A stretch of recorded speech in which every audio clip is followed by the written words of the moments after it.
like to welcome the members of the Anderson family. A great turnout. We're really pleased.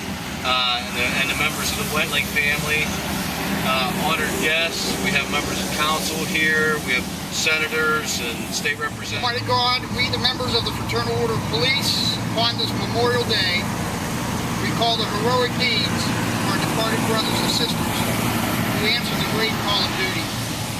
We know full well their souls have found peace in your heavenly home, and we ask our Heavenly Father that you grant unto their loved ones and unto those left behind your blessings, and the knowledge that they did not make their sacrifice in vain.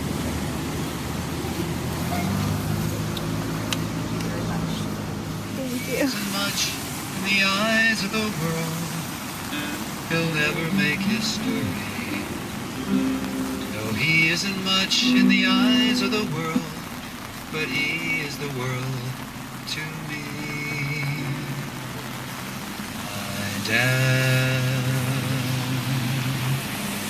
Now here is a man. To me he is everything strong. No, he can't do wrong. My dad. Brother, John, and he's going to introduce the rest of the family.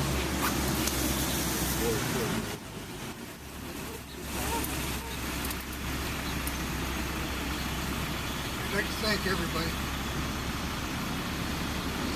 for being here. Not a good speaker.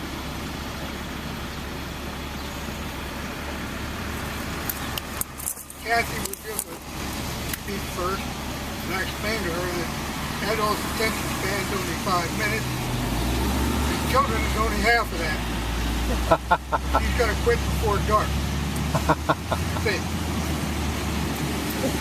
Thank you all again very much. All I can say about Fred, we love him. I remember that fateful night, for I am the oldest of Fred's 6 children.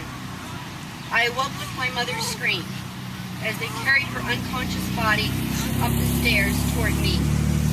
I thought I was in a dream, and I looked to the bedrooms where my 4 little brothers and sister lay sleeping. I knew that I would soon have to tell them the astonishing fact that we no longer had a dad. The unexpected death of my 37-year-old father devastated not only our family, but all the people of Greenville. People in this town knew my father as a dedicated policeman who did random acts of kindness on his own time. My father instilled tenacity and kindness in each of his children. He repeatedly said, "Give 100% to all you do."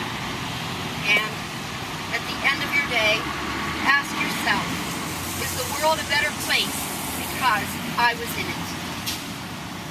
He would be proud of his children, who have taken his words to heart, using kindness to spread peace, just as he taught us through his own words and actions. People also knew my father as an excellent carpenter, a perfectionist, who drew the plans and built 2 homes for his own family, and many others in the Greenville area. He often worked multiple jobs just to be sure the bills were paid. Indeed, his plan for the near future was to design and build homes on a full-time basis. My dad was very intelligent, and I learned a lot when I joined him on his carpenter jobs. And we always enjoyed the Green Valley Dairy milkshake breaks as well. However, I don't believe I ever saw him quite so happy as when he was able to join the police force. He could now extend that dedication to protecting and serving an entire community. I'm certain my dad would be very grateful for this honor, but he would also be just a bit embarrassed over all the attention, as any humble man would be. More important than the individual honor, I have to think he would be pleased for what this dedication means to fellow officers who risk their lives every day for others. When a fellow officer hears of this dedication or drives down Frederick R. Anderson Street, they will be reminded of just how much the community appreciates their commitment and their sacrifice. Was him helping to pick out school pictures. You know, every dad's done that. It helped me to tell time with cardboard clocks. Teased and tickled, which Andersons know so well how to do. But the time passed quickly. Went off to bed, said our prayers, and I remember my brother Ken and I, we were kind of like, we were listening because only 11 days till Christmas, and we thought maybe Mom and Dad might let something slip. Can you hear me okay? Okay, might let something slip about what our gifts might be for Christmas. Well, it surprised me because what I heard my dad say was that no child of mine is going to go without gifts on Christmas. It was a simpler time. We kids we weren't really aware that we didn't have something. We just lived. Well, that night I heard my dad say that, and that night life was changed. A hero was made. The course of life changed for our family. But the next morning our aunts, with red and tear-filled eyes, sat on our beds. Failing to be able to hold back the tears, they told us our dad was gone. We had uncles and grandparents in California, and they made the vigil a 48-hour drive across the nation. And my grandma and grandpa didn't sleep a wink the whole way. Next was the funeral. Next was unknown. But then there was the dawn. You see, small business owners here in Greenville, I remember, 6 years old, they started to share their appreciation for the way my dad lived and served this community. I'll never forget the Hub. I guess it just closed a few months ago. But the owner there, they gave me a brand new sweater, and it had almost as many colors as my tie has. I mean, I love that sweater. But people contributed to a fund for the family. Teal College created a scholarship which my brother Don was able to benefit from.